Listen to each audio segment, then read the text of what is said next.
ও বুড়ি, বুড়ি শুনতে পাচ্ছ? এত সকালে এখানে একা পড়ে আছো কেন? বাবা, ও বাবা, একটু জল দে, গলাটা শুকিয়ে গেছে। তুমি কোত্থেকে এসেছো বুড়ি?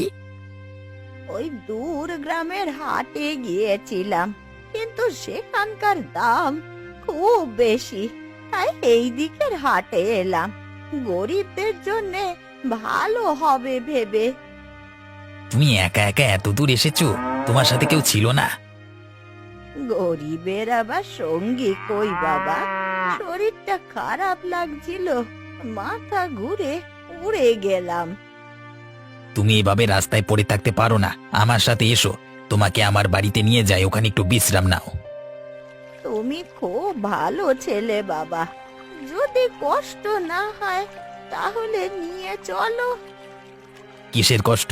তুমি আমার মায়ের বয়সী, এসো এসো, গাড়িতে ওঠো।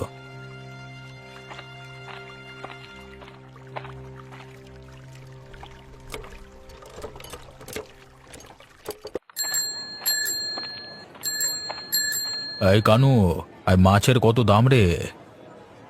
বাবু, একদম টাটকা মাছ, আজকের সেরা চালান এসেছে। মানে দাম মাত্র 500 টাকা কেজি। 500 টাকা? আরে তুমি তো দিনে দিনে লুটে নিচ্ছ গো।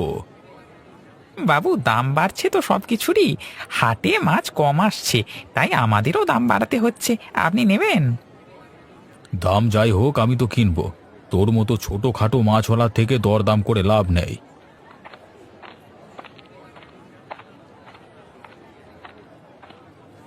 বাবু, গ্রামের মানুষ যদি এত দামে মাছ কেনে তবে তারা খাবেটা কি? আপনি যদি কম দামে মাছ কেনেন তাহলে বাজারেরও কিছুটা দাম কমতে পারে। হারাধন, এসব বাজে কথা আমাকে বলো না। টাকা থাকলে খাবে, না থাকলে না খেয়ে মরবে। বাজারের নিয়ম আমি ঠিক করব, তুমি না। কানুরে, তুই তো গ্রামের ছেলে, তোরও তো বোঝা উচিত এত দাম নিলে আমাদের মতো গরিব মানুষেরা বাঁচবে কিভাবে? হারাধন কাকা, আমি ব্যবসা করি, দান খয়রি না। যা টাকা আছে সে খাবে, আমার মাছ নিয়ে বেশি বকবক করলে কিন্তু ভালো হবে না। ঠিক বলেছিস কানু, বাজারের নিয়ম গরিবদের জন্য বদলানো হবে না।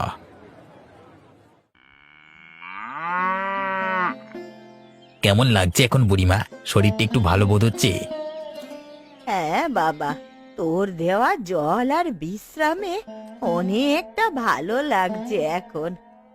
তুমি এত দূরে এসেছিলে কেন? তোমার নিজের গ্রামে তো বাজার আছে। আছে তো, কিন্তু আমাদের হাটে সব কিছুর দাম এত বেশি যে গরিব মানুষ কিছুই কিনতে পারে না।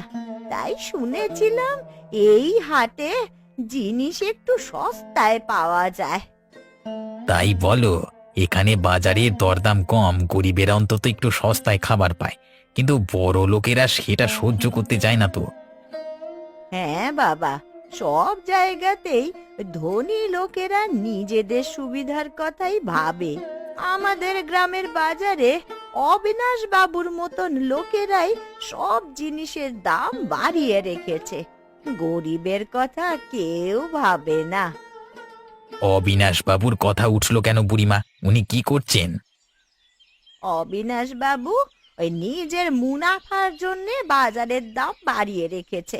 উনি ব্যবসায়ীদের দিয়ে চড়া দামে সবকিছু বিক্রি করান, যাতে গ্রামের মানুষগুলো বাধ্য হয়ে ওই বেশি দামে কেনে।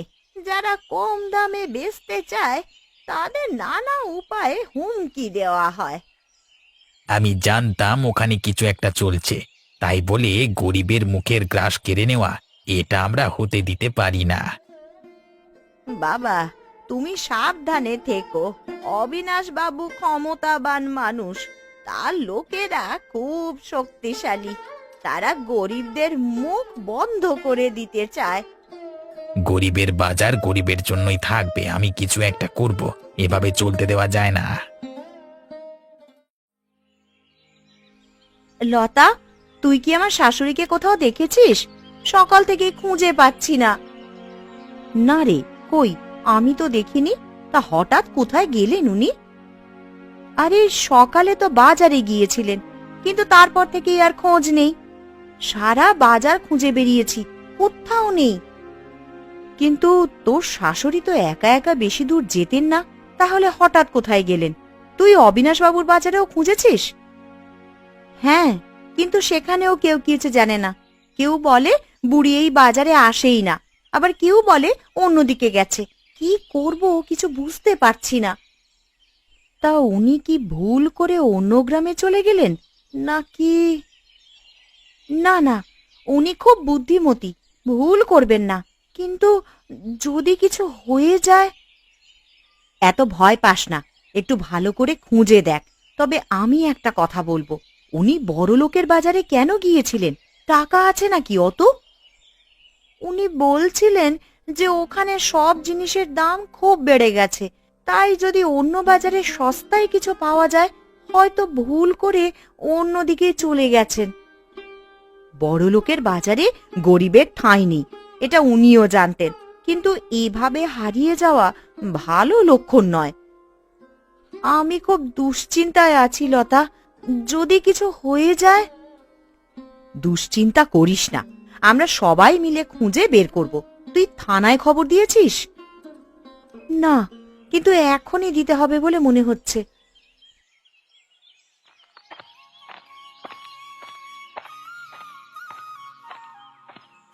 কি হে গোপাল, এই তোমার হাটে মাছ বেচে কত কামাই করলে আজকে, নাকি খালি হাতে ফিরছ? যা কপালে ছিল তাই পেয়েছি। গরিবের হাটে দাম কম, তাই বেশি লাভ হয় না, কিন্তু মানুষ অন্তত মাছ খেতে পারে। লাভ হয় না তাও হাটে বসো? এই দেখো আমাকে দেখো, আমি একাই অবিনাশ বাবুর কাছে 1000 টাকার মাছ বিক্রি করি। 1000 টাকার মাছ বিক্রি করলেই কি সুখ আসে কানু? এই গ্রামের মানুষ কষ্টে থাকে, সেটা বুঝতে পারো না? আরে গরিবদের দুঃখ শুনে আমার ব্যবসা চলবে না। বাজারের নিয়ম বড় লোকেরা ঠিক করে, আমরা শুধু অনুসরণ করি। তাই বলে নিজেদের মানুষের এত দাম বাড়িয়ে ঠকানো ঠিক? সবাই যদি দাম কমিয়ে বিক্রি করতো তাহলে গরিবদেরও ভালো হতো। আহারে বড় বড় কথা, তোর মতো দরিদ্র হাটের মাচলাদের জন্য বাজার চলে না। হ্যাঁ, আর তোর বাবাকে তো আজকে অবিনাশবাবু ভালোই ধমক দিয়েছে। আমার বাবাকে? কেন? ও তোর জানা নেই? হারাধন কাকাকে আজকে বাজারে অবিনাশবাবুর সঙ্গে কথা কাটাকাটি করতে দেখলাম। উনি চেয়েছিলেন মাছের দাম কমুক, আর অবিনাশবাবু একেবারে ধমকে দিলেন। হ্যাঁ, অবিনাশবাবু আমার বাবাকে ধমক দিয়েছে? আমি কালকে সকালে গিয়ে ওনার সাথে কথা বলবো। সাবধান গোপাল, বেশি ঝামেলা করলে ব্যবসা বন্ধ হয়ে যাবে। অবিনাশবাবুর সাথে লাগতে গেলে ভাবতে হবে কিসের সঙ্গে খেলতে চলেছিস। হ্যাঁ, ভয় দেখিয়ে লাভ নেই কানু, আমার বাবার অপমান আমি সহ্য করব না। কালকে আমি ওর মুখোমুখি হব।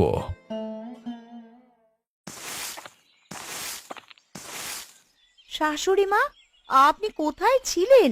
সারা দিন খুঁজে খুঁজে হাঁপিয়ে গেছি। মা গো, ওই হাটে গিয়েছিলাম, কিন্তু সেখানে মাথা ঘুরে পড়ে গেলাম। ভাগ্য ভালো, ওই নগেন বাবু আমাকে সাহায্য করেছে। ওখানে রাস্তার পাশে অজ্ঞান হয়ে পড়ে থাকতে দেখলাম, তাই বাড়িতে নিয়ে গিয়েছিলাম। এখন একটু ভালো আছেন। আপনি আমাদেরকে না জানিয়ে এত দূরে কেন গিয়েছিলেন মা? কিছু হলে আমি কি করতাম? তার কি করব বলো, আমাদের গ্রামের বাজারে সব কিছুর দাম এত বেশি যে কিনতে পারছিলাম না। তাই শুনেছিলাম ওই নগেনের বাজারে নাকি দাম কম, তা সেখানেই গিয়েছিলাম। হ্যাঁ, আমাদের হাটে কম দামে মাল পাওয়া যায়, তাই অনেকেই আসে, কিন্তু অবিনাশবাবুর লোকেরা এটা মেনে নিতে পারছে না। এইভাবে চলতে থাকলে গরিবদের অবস্থা আরো খারাপ হয়ে যাবে। বাজারের নিয়ম যদি ধনীরা ঠিক করে, তাহলে আমরা কি করব? তাই তো ভাবছি কিছু একটা করতে হবে। সবাই যদি এক হয়ে বাজারের ন্যায্য দাম রাখে, তাহলে বড় লোকদের ইচ্ছে মতো দাম বাড়ানো সম্ভব হবে না। বাবা, তুমি সাবধানে থেকো কিন্তু। অবিনাশ বাবুর অনেক ক্ষমতা, উনি কিছু করতে চাইলে আটকানোর শক্তি কারণ নেই। শক্তি থাকুক বা না থাকুক, তবু চেষ্টা তো করতেই হবে। গরিবের হক মারতে দেওয়া যায় না। সে তুমি ঠিকই বলেছ, কিন্তু কিভাবে করব? কালকে সকালে কিছু লোকের সঙ্গে কথা বলবো। যদি সবাই মিলে ঠিক করে, তাহলে আমরা বড় লোকদের বাজারের জিনিসের দাম কমানোর জন্য একটা ব্যবস্থা নেব। বাবা, তুমি সত্যি খুব ভালো ছেলে। তোমার মতন লোক থাকলে গরিবের কষ্ট একটু হলেও কমে।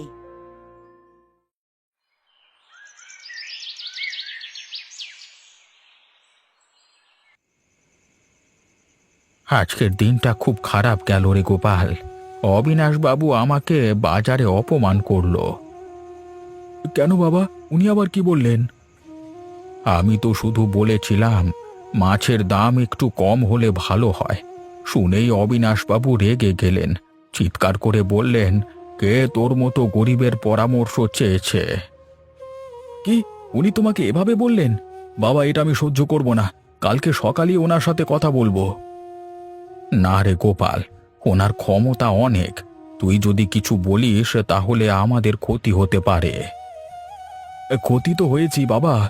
উনি যদি আমাদের এভাবে ছোট করতে থাকেন তাহলে তো আমরা বাঁচতেই পারবো না। আমি জানি অন্যায় হচ্ছে, কিন্তু আমাদের হাত তো বাঁধা। বড় লোকদের সঙ্গে লড়াই করা সহজ নয়।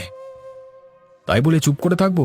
গ্রামের বাজার উনি একা চালাবেন। আমরা আমাদের মতো করে জিনিস বেচবো, গরিবদের জন্য ন্যায্য দাম রাখবো। দেখবো উনি কি করতে পারেন। এটা করতে গেলে অনেক ঝামেলা হবে গোপাল। অবিনাশবাবু ছেড়ে দেবেন না। আমি ভয় পাই না বাবা। উনি যদি শক্তি দেখান আমরা একসঙ্গে রুখে দাঁড়াবো। কালকে সকালে আমি ওনার কাছে যাব, চোখে চোখ রেখে কথা বলবো। সাবধানে থেকো গোপাল, এই লড়াই কিন্তু সহজ নয়।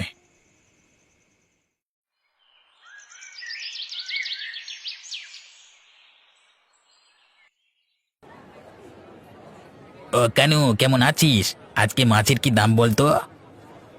দাম শুনলে তো মাথা ঘুরে পড়বি নগেন। বড় লোকের বাজারের মাছ, দাম কম হলে চলে। 500 টাকা কেজি। 500 টাকা? এত বেশি? গ্রামের লোকজন এত দাম দিয়ে কিভাবে মাছ কিনবে? এটা বড় লোকের বাজার, গরিবের নয়। যার সাধ্য নেই সে কিনতে আসবে কেন? মাছ তো নদীতে সবার জন্যই ধরে আনা হয়, তাই না? তাহলে শুধু বড় লোকের জন্য কেন? নগেন, তোর গরিবী চিন্তা ভাবনা না নিয়ে নিজের পেটের দিকে তাকিয়ে দেখ। দাম কমালে আমাদেরই লস। দাম কমালে লস হবে না, বরং সবাই মাছ কিনতে পারবে। এতে শুধু বড় লোকেরাই খাবে না, গরিবেরাও পেট ভরে খেতে পারবে। নগেন, বেশি কথা বলবি না, হ্যাঁ? তোর এই সস্তার বাজারের গল্প এখানে চলবে না। আরে, তোর এত দামি মাছ তোর বাবার সম্পত্তি নাকি? গ্রামের বাজারে এত দাম বাড়িয়ে মানুষকে কষ্ট দিচ্ছিস। বেশি বুদ্ধি বাড়াতে এসেছিস? যা ভাগ এখান থেকে। ভাগবো? তোকে বলে দিচ্ছি, এই অন্যায় ব্যবসা বেশি দিন চলবে না। আমি মোড়ল বাবুর কাছে বিচার দেব। মোড়ল বাবু? আরে মোড়ল বাবু অবিনাশ বাবুর কথাই চলে। তোর বিচার কেউ শুনবে না, বুঝেছিস? তাহলে সময় এসে গেছে গ্রামের মানুষকে এক করবার, গরিবের হকের জন্য লড়বো। নগেন, বেশি কথা বলছিস। বেশি বাড়াবাড়ি করলে কিন্তু দেখে নেব, হ্যাঁ? কি ব্যাপার গোপাল, এখানে কেন এসেছিস? আপনার সঙ্গে কিছু কথা আছে অবিনাশবাবু। আমার সঙ্গে কথা? তা বল দেখি, কি বলতে এসেছিস? আপনি আমার বাবাকে আজকে বাজারে অপমান করেছেন কেন? অপমান করিনি, শিখিয়েছি। গরিবেরা বড় লোকের বাজারের নিয়ম শেখানোর চেষ্টা করলে এই ফলই হবে। বাজারের নিয়ম কি শুধু বড় লোকেরা ঠিক করবে? গরিবের বাজারেও তো আমরা খেটে খাওয়া মানুষ আছি। আমরা কম দামে মাল বিক্রি করলেই আপনাদের এত গায়ে লাগে কেন? কারণ গরিবের বাজার বলে কিছু নেই। বাজার চলবে আমাদের নিয়মে। তোর মতো লোকজন যদি দাম কমিয়ে বিক্রি করতে শুরু করে তাহলে আমার ব্যবসা লাটে উঠবে। আপনি ব্যবসার কথা ভাবছেন, আর আমরা ভাবছি দুবেলায় খেয়ে বাঁচবার কথা। ওহ, বড় বড় কথা শিখেছিস কিন্তু। শোন, তোর বাবার মতো তুইও যদি বেশি কথা বলিস তাহলে পরিণাম কিন্তু ভালো হবে না। আপনি আমাদের দেখে নেওয়ার হুমকি দিচ্ছেন। হুমকি নয়, সতর্ক করছি। আমাদের পথে বাধা দিলে তার ফল ভালো হবে না, বুঝেছিস? আমি ভয় পাই না অবিনাশবাবু। আমরা গরিব মানুষ, লড়াই করি বাঁচি। বাজারের দাম সাধারণ মানুষের নাগালের মধ্যে আনতে হলে আমি পেছনে ফিরব না। তাই যদি হয় তাহলে দেখব তোর এই বড় বড় কথা কতদিন চলে। এবার ভাগ এখান থেকে।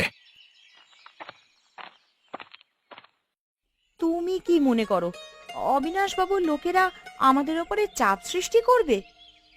আমরা যদি একসাথে সবাই দাঁড়াই তাহলে আর কেউ আমাদের কিচ্ছু করতে পারবে না। কিন্তু আমাদের তো সবকিছুই ঠিক করে তুলতে হবে। এইভাবে চলতে থাকলে আমরা আসলে যে ক্ষতিগ্রস্ত হব। আমি জানি নীলিমা, তবে দেখো কিছু মানুষ আছে যারা আমাদের পাশে দাঁড়াবে। গোপাল, ওর বাবা, লতা সবাই আমাদের সঙ্গে থাকবে। তুমি ঠিকই বলছো, কিন্তু আমাদের সাবধানে চলতে হবে।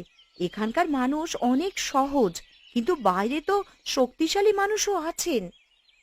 অবিনাশবাবুর শক্তি অনেক, কিন্তু তার বিরুদ্ধে যদি আমরা সবাই এক হয়ে কাজ করি তাহলে কেউ আমাদের থামাতে পারবে না। কিন্তু বাবা, সাবধানে থেকো। অবিনাশ বাবুর সাহায্য ছাড়া আমরা তো এখানে কিছুই বিক্রি করতে পারবো না। তার সাপোর্ট নিয়ে কিছু করতে পারলেই ভালো হয়। হ্যাঁ বুড়িমা, তবে আমি আপনাকে আশ্বস্ত করতে চাই, আমরা যদি একজোট হই তাহলে অবিনাশবাবু বা তার লোকেরা আমাদের কিছু করতে পারবে না। আমরা তো জানি গোপাল এই ব্যাপারে কোনো কথাই বলতে চাইছে না, কিন্তু সে যদি আমাদের সঙ্গে থাকে তাহলে কিছু হবে। গোপাল যদি সঠিক পথে চলে তাহলে তাকে সমর্থন দেওয়া আমাদের কর্তব্য। তার বাবাকে অপমান করা উচিত নয়। তোমরা সত্যি সাহসী, তবে সাবধানে থেকো কিন্তু। অবিনাশ বাবু অনেক শক্তিশালী মানুষ। আমি জানি বুড়ি, তবে একসাথে সবাই যদি দাঁড়ায় তাহলে আমাদের পথ রুদ্ধ হবে না। ঠিক বলেছ নগেন, তোমার সাথে থাকলে আমাদের ভয় পাওয়ার কিছু নেই। একসাথে সবাই যদি একে অপরকে সাহায্য করে তাহলে বড় লোকেরা আমাদের কিছু করতে পারবে না। আমি কালকে সকালে গোপালের সঙ্গে কথা বলবো। আজকের পর আর চুপ থাকবো না। আমি অবিনাশ বাবুকে তার দাম বাড়ানোর কথা বুঝিয়ে দেব। কিন্তু গোপাল, তোকে জানি না, কিন্তু আমার তো ভয় হয়। অবিনাশ বাবুর লোকেরা শক্তিশালী, তারা যদি আমাদের উপর আক্রমণ করে তাহলে আমরা কি করব? ভয় পেয়ে লাভ নেই বাবা, যদি আমরা এক হয়ে কথা বলি তাহলে হয়তো কিছু করতে পারবো। একসঙ্গে দাঁড়িয়ে থাকলে শক্তি অনেক বেশি হয়। গোপাল কি সত্যি এটা করতে যাচ্ছে? অবিনাশবাবুর সঙ্গে তো লড়াই করা সহজ নয়। ঠিকই বলেছ তো, এ সোজা কাজ নয়। হে হে হে হেবি লোক এটা। হ্যাঁ, কিন্তু আমরা তো আর কিছু করতে পারছি না। দাম বাড়িয়ে গরিবদের কষ্টের তো শেষ নেই। আমি জানি গোপাল, কিন্তু এখানে আমাদের নিজেদেরও ভালো চিন্তা করতে হবে। আমাদেরও তো পরিবার আছে। আমি জানি, কিন্তু কি করব বলো? গরিবদের মুখে খাবার তুলে দিতে তো বাধ্য হব। গোপাল ঠিকই বলেছে। আমি আছি তোমার পাশে, যদি আমাদের সবাইকে একসঙ্গে দাঁড়াতে হয় তবে দাঁড়াবো। আচ্ছা, যেহেতু সবাই একসঙ্গে দাঁড়াতে চাইছে তাহলে আমি কিছুটা সাহস পাচ্ছি। সাবধানে থাকতে হবে কিন্তু। ভয় কিসের? আমরা আমাদের ন্যায্য অধিকার চাই। গরিবদের কষ্ট কমানোর জন্য যদি একদিনও লড়াই করতে হয় তবে আমি প্রস্তুত। হ্যাঁ, আমরা গরিবদের জন্য কিছু করতে চাই। তো তাহলে যেহেতু সবাই একসাথে আছো তো সামনে এগিয়ে যাওয়া যাক। গোপাল, আমি তোর সঙ্গে আছি। সবাই মিলে একসঙ্গে শক্ত হও। আমাদের এই লড়াই সহজ হবে না। গরিবের হাট গরিবের জন্যই থাকবে।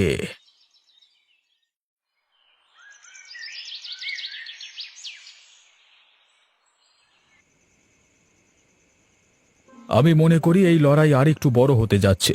আজকে যদি আমরা সাহসী না হই তাহলে কখনোই নিজের অধিকার ফেরত পাবো না। জানি গোপাল, কিন্তু এই লড়াই যে সহজ হবে না সেটা তো আমরা জানি। অবিনাশবাবু এত দিন ধরে এই বাজারটা নিয়ন্ত্রণ করছে। কিন্তু আজ থেকে আর নয়। যতদিন না সবাই এক হয়ে দাঁড়াচ্ছে ততদিন আমরা নিজেদের জন্য কিচ্ছু করতে পারবো না। আজকের পর থেকে আমাদের অন্যভাবে ভাবতে হবে। তবে কি আর আমরা এখনই সামনে যাব? এসব লোকেরা কি আমাদের সাহায্য করবে? যারা সত্যিকারের সহানুভূতিশীল তারা আমাদের সাথে থাকবে, আর যারা শুধু নিজেদের স্বার্থ দেখতে চায় তাদেরকে আমরা দেখে নেব। কিন্তু গ্রামের সবাই যদি সত্যি সাহায্য করতে চায়, সবাইকে তো আমাদের পাশে দাঁড়াতে হবে। একলা কিছু করা সম্ভব নয়। একলা কিছু করা সম্ভব নয়, কিন্তু সবাই একত্রিত হলে অবিনাশবাবুর চোখে চোখ রেখে কথা বলতে পারবো।